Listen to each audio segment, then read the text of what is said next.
Ooh, boy, somebody bought that whooping stick already out in the NFC South. Dennis Allen fired New Orleans. Who's next? Julian Council and I are going to tell you in just a second.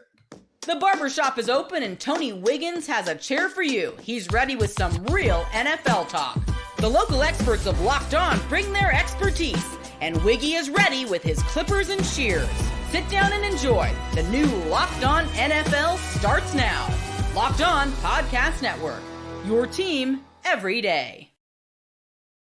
And welcome into the new Locked On NFL, where you get a double dose of NFL coverage each and every day here on Locked On NFL. I am the host of the Locked On NFL Barbershop Show, Tony Wiggins, the barber, joined today by Locked On NFL expert Julian Council.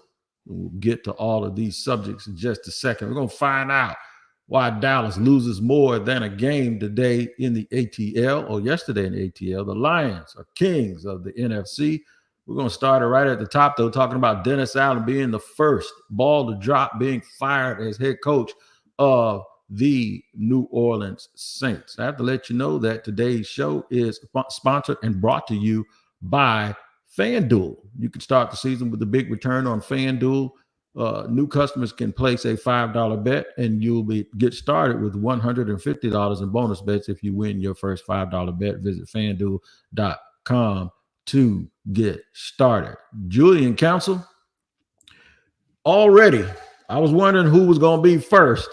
Already, I think your Carolina Panthers finally did something good. They put somebody out of their misery, and Dennis Allen is no longer coach in New Orleans. Yeah, Dennis Allen. See ya. You're out of here. If you lose 6 straight games, then go face off against the 1-7 Panthers, who are playing Bryce Young just because Andy Dalton is injured, and you outgain the Panthers by 150 yards. You run for more than 150 yards more than them, and you win the turnover battle and become the first team in 20 years to lose in that scenario. You probably got to go. And that's what happened with Dennis Allen. And on the other side of things for Carolina, they're the first team in the Super Bowl era to win a game with under 250 total yards, 0 takeaways, and allowing 425 plus yardage. That's the game the Saints lost. They have lost 7 in a row, and Dennis Allen had to get the walking papers, as he is not the answer there in New Orleans, even though their problems are a lot bigger than Dennis Allen, because whoever comes in there as a new head coach, possibly new general manager, is going to be in cap hell. And I don't know how soon they can turn things around based off of the situation and the aging players they have down there in New Orleans.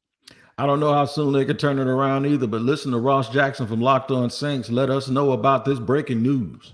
The New Orleans Saints have officially fired head coach Dennis Allen. I'm Ross Jackson, host of the Locked On Saints podcast. The New Orleans Saints doing something that they haven't done really since the 80s, have a coach depart mid-season. And even in that situation, Jim Mora actually resigned. This is one of the first times we've seen in a long time a firing for the New Orleans Saints. And that goes to show you just how imperative this move was. The New Orleans Saints are a team that used to be built on streaks. They're now a team that's built on firsts. And a lot of those firsts don't roll the right way for the New Orleans Saints. First team in NFL history over the course of the past 20 years to lose a game in which they outgained their opponent by 150 or more yards and won the turnover battle. That was the last straw, including the first 7-game losing streak since 1999. This is a move that New Orleans absolutely needed to make. They'll appoint a special teams coordinator and assistant head coach Darren Rizzi as their next head coach and begin their next era, or the beginning of their next era, of New Orleans Saints football. One of the things that this shows is I just think teams need a clean break, man. And I might be talking about myself here, my own team that I cover. I just can't stand when teams break a little piece of something off and then just keep little remnants of it. That's like asking somebody else to cook somebody's halfway cooked meal, or somebody to fix someone's halfway cooked car, or asking a barber to fix someone's bad haircut. You're better off just letting it grow out and starting over with a whole new person. Yeah, I believe that to be the case. I don't know if that's going to happen in New Orleans, though, because I'm looking at a statement right now from Tom Pelissero from Mickey Loomis, who is the executive vice president and GM, who is thanking Dennis Allen for his over 20 years of the organization's success and how he'll be missed and how he fought each and every day for the organization. So it sounds like it's going to be status quo.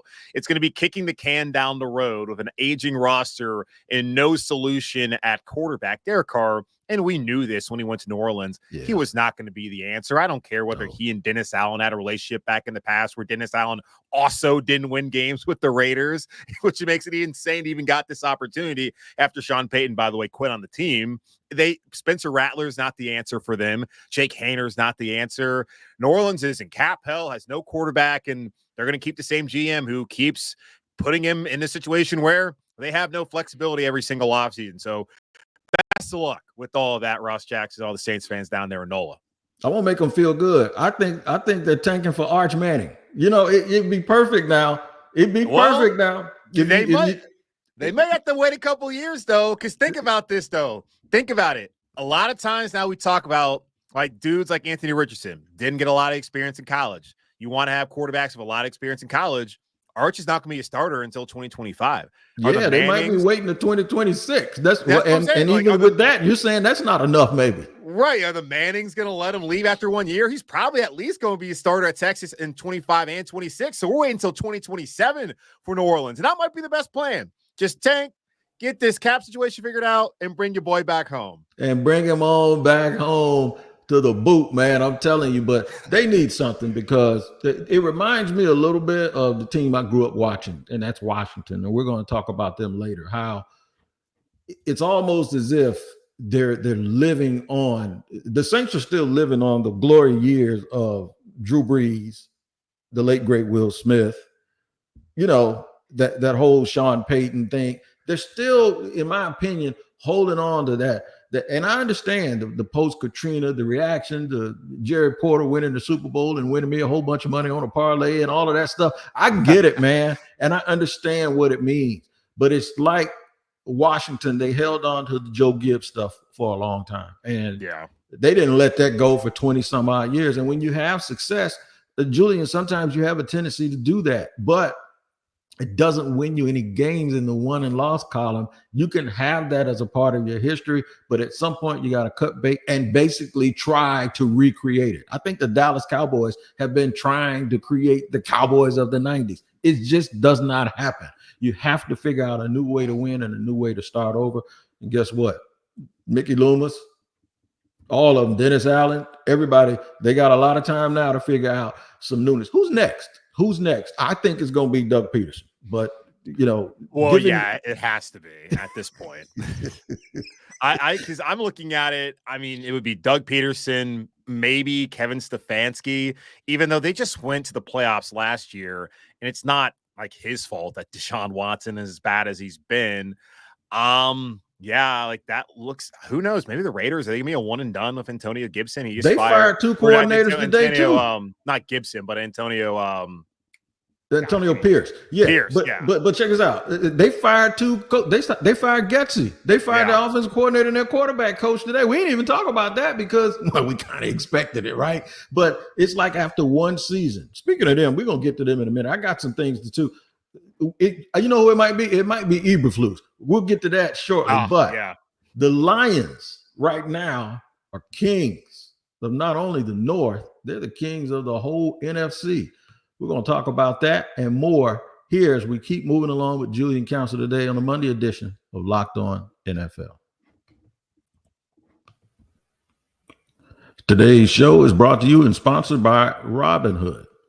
With Robinhood Gold, you don't need a silver spoon to eat up the financial favors of the 1%. Robinhood Gold allows others to get the rates and perks usually reserved for the high society. Now, the resourceful income with Robinhood Gold can earn the very liberal rate of 4.5% APY on uninvested cash and rewarded with a handsome 3% retirement boost on an IRA account. Robinhood Gold provides the privileges of a high net worth for any net worth. These generous benefits are now available for only $5 a month. The new gold standard is here with Robinhood Gold. Sign up at Robinhood.com/gold. Terms apply. For product-specific disclosures, visit robinhood.com/gold. Investing involves risk. Rates may change. Gold membership is offered by Robinhood Gold, LLC. And today's show is also brought to you and sponsored by Prize Picks. Prize Picks is where the real money action is, man. With over 10 million members and billions of dollars in awarded winnings, Prize Picks has made daily fantasy sports accessible to all. You could just pick more or less on at least 2 players for a shot to win up to 100 times your cash. Run your game all season on Prize Picks. Listen, all you got to do, man, is just try to match it up. You can figure out who's going to get how many yards and who's going to do what. They have the projections right there set. It's not you against all of those millions of people. It's just you against Prize Picks. Make sure you go on over to Prize Picks, download the app, and get started today, and use the code LOCKEDONNFL to get $50 instantly after you play your first $5 lineup. Prize Picks, run your game. All right, we're moving along here on Locked On NFL, segment number 2. Coaches getting fired. Just getting started here all over the NFL. Here with Julian Council here in the barbershop. I'll tell you what, Detroit ain't firing no coaches. In fact, they're going to be hiring some coaches because they got a lot of coaches that might get hired by other people. They really, really, really let it be known yesterday, and they sent a signature win out, and they don't care about the weather. They don't care about the venue. As Dan Campbell said, bro, they are just built to win. Yeah, this is the best team in the NFL. I don't care that Kansas City is undefeated. We've seen how they played offensively this season. That has not been the Chiefs team we've seen in the past. This Lions team is spanking teams every single week. They don't care. This is the best team in the NFL. This is the team that I think right now through 9 weeks is going to win a Super Bowl. And this is a master class on this. You can lose your best player, and while it hurts to not have that player, if you're still good, you're still really, really good, even without said player. Of course, that can't be true for the quarterback position. But it's like 2 things can be true at the same time. That guy can be really, really good, but you're also really, really good. And that's how you end up building a championship. Listen to Matt Derry from Locked On Lions. The big showdown in the NFC North goes to the Lions as Detroit wins 3 straight at Lambeau Field. They knock off the Packers in the rain at Lambeau, 24-14. A dominant performance by the Lions offensive line. David Montgomery and Jahmyr Gibbs pounding the football on the Packers all day. Lions were mistake-free, which was key in this win. Jared Goff with a touchdown pass to Amon-Ra St. Brown. Kirby Joseph a pick 6 against Jordan Love. It was a Packers team that was just too sloppy, double-digit penalties. Lions take advantage to improve to 7-1. They're the best team in the NFC North. They're the best team in the NFC. More on Locked On Lions coming up right here on Locked On Lions, wherever you get your podcasts. Listen, bro, they don't let you get away with anything. It's the second you make a mistake, they're right there. They're always pressing. Everything is always like the most important thing is the next thing. They play like that. He coaches that way. I'm convinced, man, they are a real deal, and they're going to be a serious problem moving forward. Yeah, and like Matt sold his team short there, saying they're the best team in the NFC North and the best team in the NFC. Like I said earlier, like this is the best team in the NFL. And I was talking about this last week when Ross filled in for you. I look at point differential to really see who the better teams are in the NFL. And the team that's undefeated right now, Kansas City, at 7-0. Got a plus 50 point differential, which is not even the best in their division. The 5-3 Chargers are plus 58. The Lions are plus 110, far and away the best in the NFL. The next team behind them are the 7-2 Buffalo Bills at plus 87. And there's still questions about Buffalo and what they have on the outside. There are no questions about Detroit. Maybe trying to figure out who you can get as a pass rusher as the trade deadline is tomorrow at 4 p.m. Eastern time. Do they go get Zadarius Smith? Do they go get Jadeveon Clowney? Do they find somebody? But the way they're playing, they're going to be playing late enough in the year where maybe Hutch comes back for the Super Bowl. Like, that's not out of the question, man. With the broken leg that he suffered, he could be back. Unlikely, but it's possible. And I don't think it matters either way. Like, this is the best team. And you talk about it. You lose your best player. If you're a good enough team, you're going to be able to get by it. And they have certainly done that offensively, defensively, and special teams wise through these first 9 weeks. This team is outstanding. And what a great story Detroit's been over the last couple of years in the NFL. Shows what happens when you get a coach in line with the GM and a GM that's in line with the coach. And it's like they're all an extension of each other. And then all of a sudden, the players look like extensions of that coach. And it's just like everything looks like it's rolling along. There's another team that looks like the Lions looked, I would say 2 years ago, but I'll even go as farther than that and say a year ago. And I'm surprised that it happened this quickly. It's not just Jaden Daniels, but it's a big part of it. It's also their front office. It's the new coaching. It's all of that. And maybe they weren't as bad as we all thought they were, but the leadership under Daniel Snyder was so bad and so awful is that it created a work environment where it just seeps out during the game plan. But as you can hear from my man David Harrison, the Washington Commanders are a real problem. Wins are hard to come by, and they're always important, but sometimes one win can mean more than just that one victory. This is David Harrison of the Locked On Commanders podcast.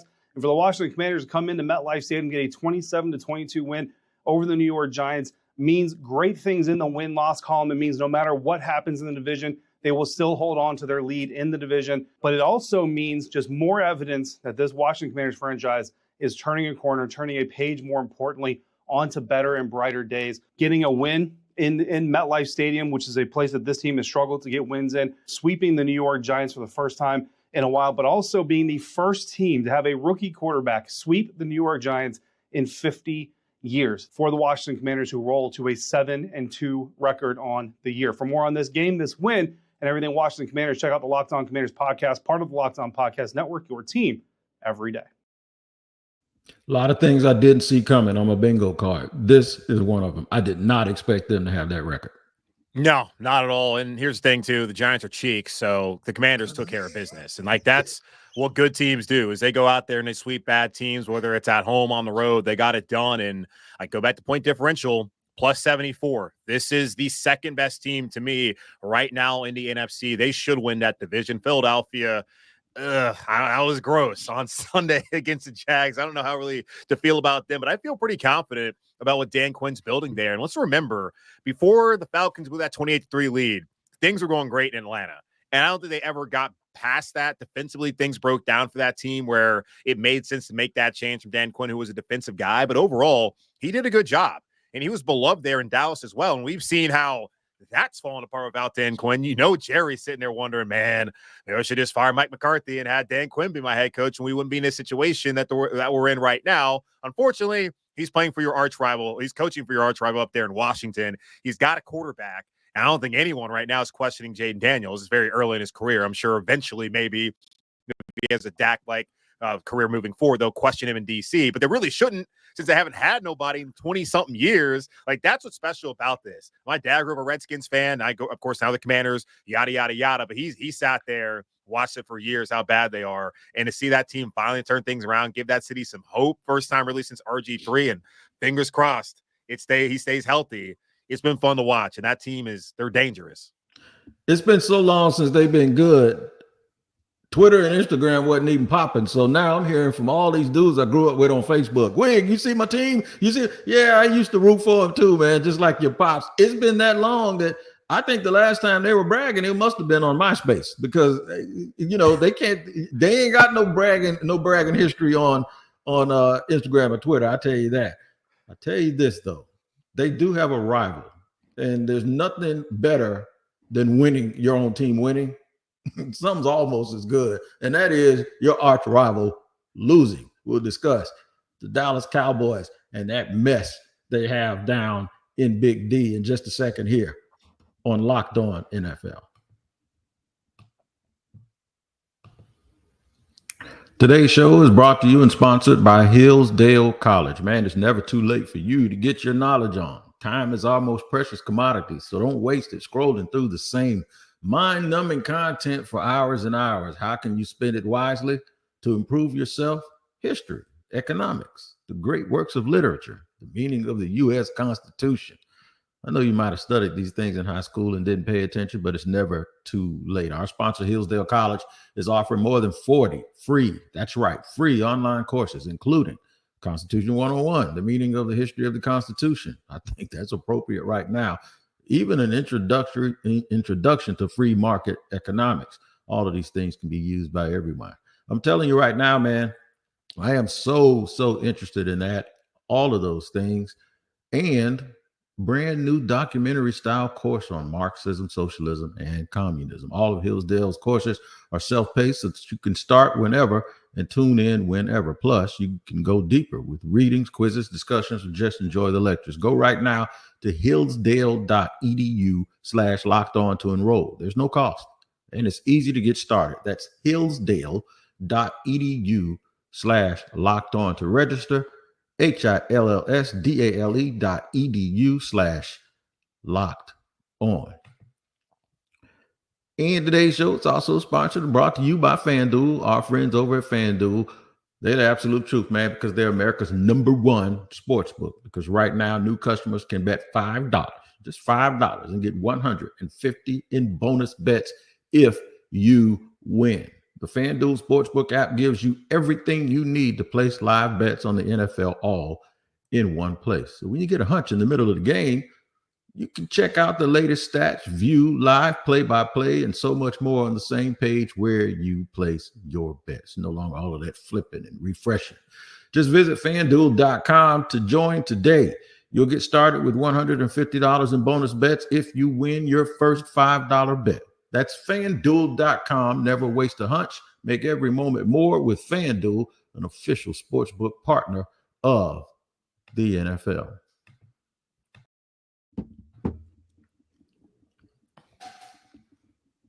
Third and final segment here on Locked On NFL, the barbershop. That's right. My man Julian Council joining me, Tony Wiggins, as he does every single Monday morning. And we would be remiss if we did not discuss the Dallas Cowboys and their meltdown in Atlanta.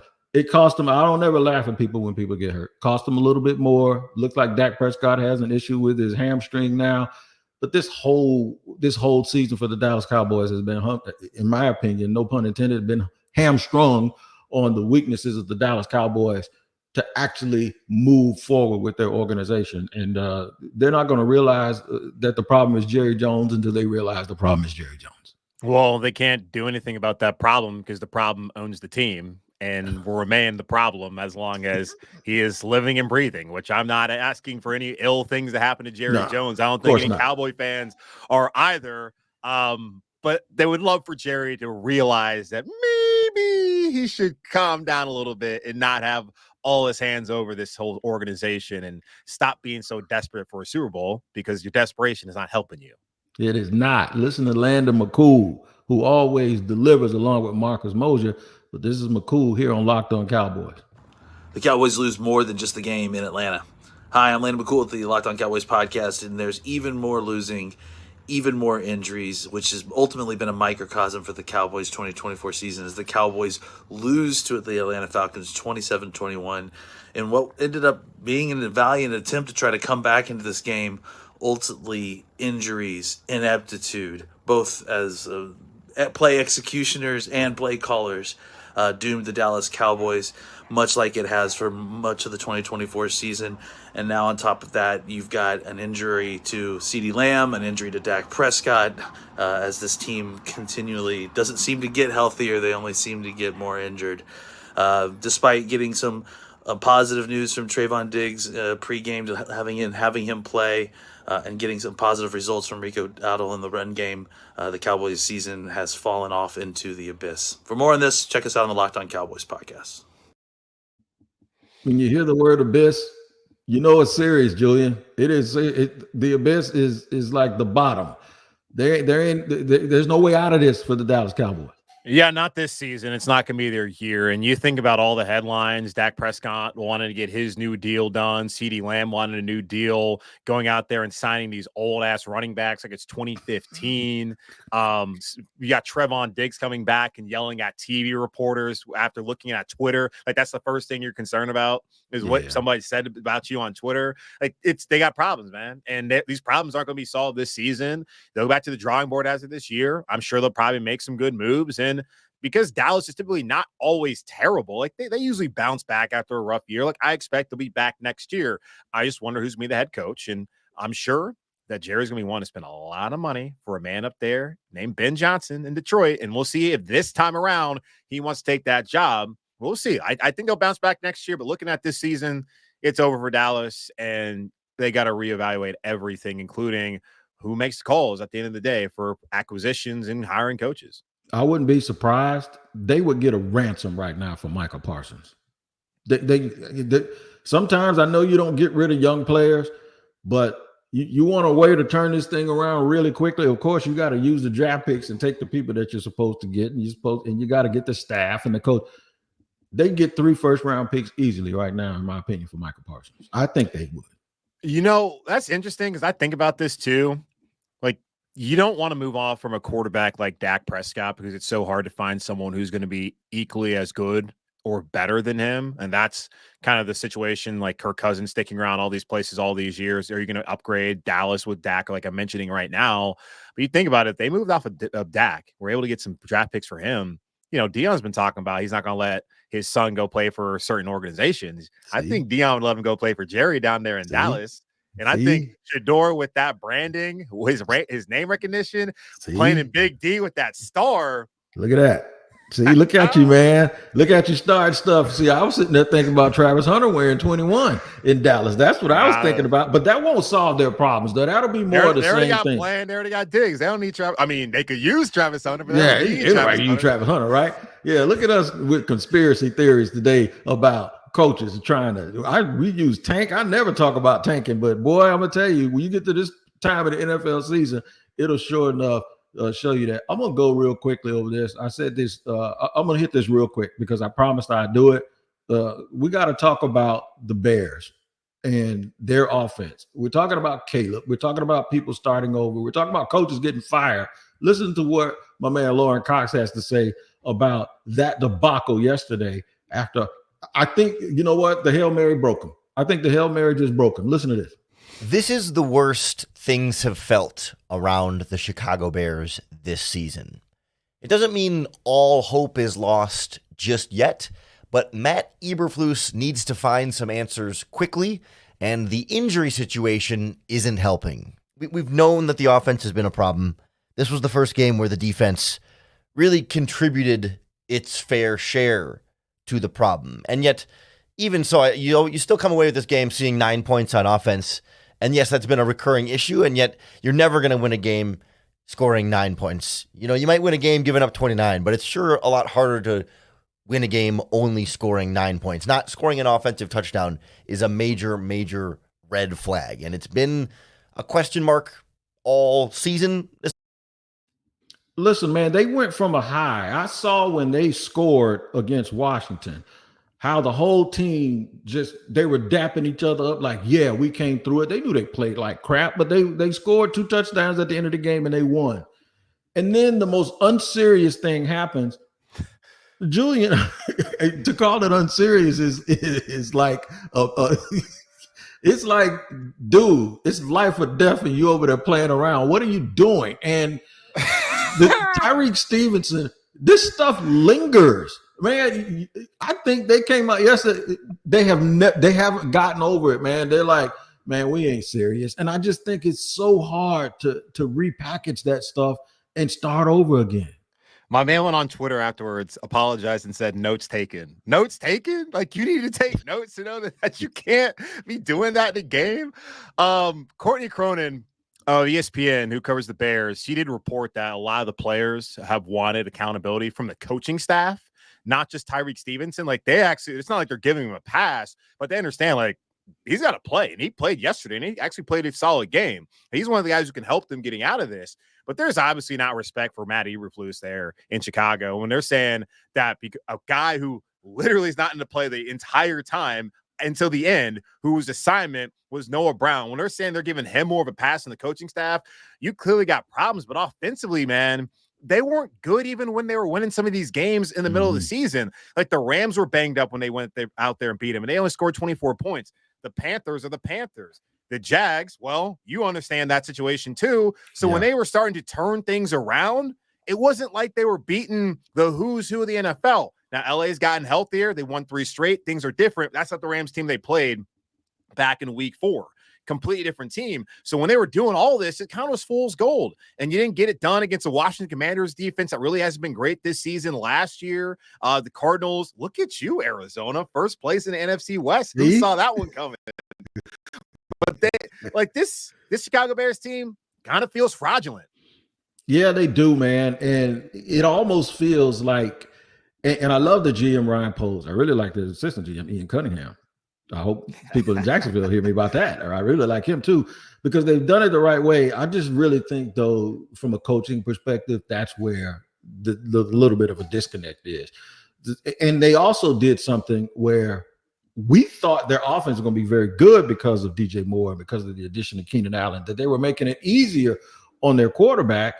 And they have also used some currency on offensive linemen throughout the years too, and have kind of built this thing right. At some point, do we also look at Caleb Williams and say that he doesn't have the same demeanor as Jaden Daniels? They drafted the wrong dude, guy. I'm just saying it. I mean, I've been I was trying to get it out of there. I've been kind of saying it just to needle Bears fans because they always like to thank Carolina for the #1 overall pick. But maybe y'all also chose the wrong guy in this situation. I don't know.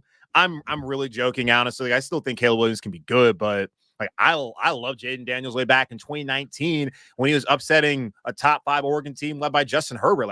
I've loved that dude for a while. He's got a lot more experience than Caleb Williams. You got to understand that. We're seeing some of these guys, and that's what I was talking about Arch Manning earlier. You need guys with experience coming into this league, and I think that's why it's been a lot smoother of a transition for them. Also, the fact that Dan Quinn is an actual head coach in the NFL, where Matt Eberflus is a really good defensive coordinator. He's not a head coach. And yeah, offensively, they got some pieces, but that O-line really hasn't been that great this season. And yes, they have put assets into that O-line. Those are still some young guys there, so that has contributed to it as well, but it's still early. And I think the thought that they're going to come out here and contend in this division, which, I mean, Detroit was always going to be good. Green Bay was always going to be good, and they would be better. Jordan Love wasn't banged up. Minnesota is certainly a surprise the way that Sam Darnold's played so far this season, but really that defense has carried them throughout the year so far. They were always going to step in a tough situation where they're in all likely going to be the last place team in NFC North, but for whatever reason, people talked themselves into Caleb Williams and all that they had built around him, that was going to instantly lead to success in a division where on paper, heading into the year, you could see they could have some problems, and those problems have come to fruition. They have come to fruition. What else is coming to fruition is we make a smooth transition from the morning show to the afternoon show here on Locked On NFL. You can catch us both because Locked On NFL, the new Locked On NFL, has a double dose of NFL action for you here with Tyler Rowland, the Madman in the morning, with a double shot of espresso, and me hanging out at the barbershop with my friends. Both of us use the experts from around the NFL that know the NFL and all of the teams as well as anybody and better than anybody right here on Locked On NFL. You can catch us both here wherever you get your podcast and on our YouTube page. Julian, thank you for again joining us on a Monday. Go get him, man. I know you got a busy day, and we'll see you next. Headed over to Munich, flying out to Munich right now this evening to go see the Panthers and Giants game on Sunday. It's gonna be out there all week long, and excited about that. All right. I lived in Germany for 3 years. If you need any cuisine tips, just let me know. I got you covered, brother. Good. All right, man. All right. Julian Council, y'all. We'll see y'all here tomorrow on Locked On NFL.